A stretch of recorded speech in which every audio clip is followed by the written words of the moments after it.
fenomena teror gangster di Surabaya. Beberapa waktu lalu, Surabaya dihebohkan dengan munculnya kelompok gangster yang memakan korban jiwa. Kejadian ini membuat masyarakat area Surabaya dan sekitarnya merasa resah ketika berada di jalan raya saat malam hari. Bagi sebagian orang yang memang bekerja untuk memenuhi kebutuhan mereka, pasti cukup merasa khawatir saat akan berangkat ataupun pulang kerja. Munculnya tawuran antar gangster, konvoi pamer senjata tajam, teror, hingga penyerangan membabi buta dan kerap salah sasaran kepada warga yang tak tahu apa-apa.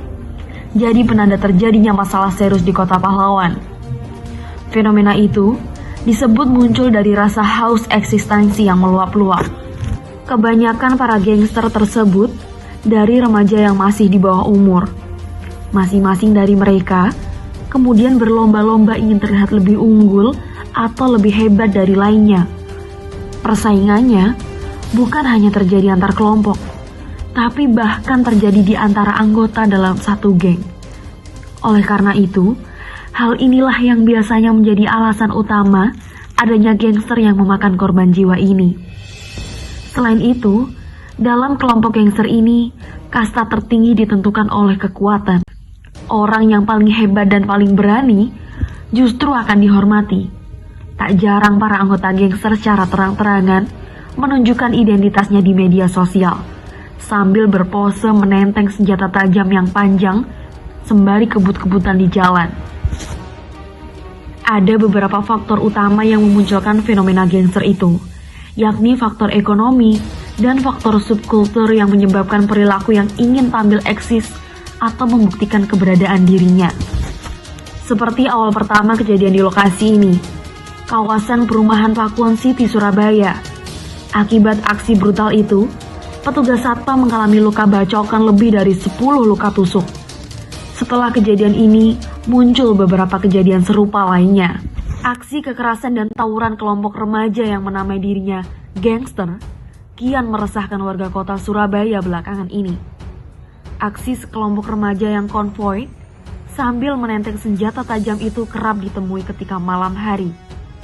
Belakangan, mereka terlibat tawuran, penyerangan pos satpam perumahan di Kenjeran, serta penyerangan warung kopi di Bilangan Keputih, Surabaya yang menyebabkan korban luka. Fenomena itu disebut muncul dari rasa haus eksistensi yang meluap-luap. Ekspresi kekerasan itu dipicu oleh rasa tak puas anak-anak muda pada perkembangan kotanya, seperti ekonomi, pendidikan yang tidak adil, masalah pergaulan dan lingkungan, atau bahkan lahir dari keinginan melawan pranata normatif. Perilaku ini tak hanya menyimpang, tapi juga sudah mengarah ke perbuatan kriminal karena mengganggu keamanan publik.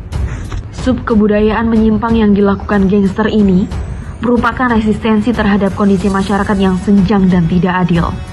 Munculnya gangster bisa dilacak akarnya pada struktur sosial masyarakat itu sendiri. Misalnya saja, seperti masyarakat Surabaya yang tidak bisa dipungkiri dengan adanya kesenjangan sosial dan ekonomi. Mereka menjadi bagian dari masyarakat yang mengalami marginalisasi. Kejadian teror gangster di Surabaya ini merupakan masalah serius. Telah banyak memakan korban jiwa sehingga penyelidikan dan pengawasan harus terus dilakukan. Pemerintah setempat seharusnya bisa lebih cepat dalam melakukan penanganan. Untuk memberantas fenomena ini, sebenarnya tak cukup dengan menindak pelakunya secara hukum, karena juga harus diiringi solusi lain dari pemerintah. Saran untuk penanganan dari kasus fenomena ini adalah dilakukan dengan pendekatan hukum. Walaupun sebenarnya cara ini kurang efektif, terlebih lagi pelaku masih banyak berusia di bawah umur, dan hal tersebut juga kurang menimbulkan efek jera untuk para remaja-remaja yang terlibat sebagai pelaku gangster ini. Sebaiknya pemerintah lebih menekankan dan memikirkan alternatif lain untuk menghilangkan aksi yang sangat tidak etis ini, yaitu salah satunya seperti lebih memperketat lagi aksi gabungan yang dilakukan oleh pihak berwajib pada tiap titik yang ada di kota Surabaya.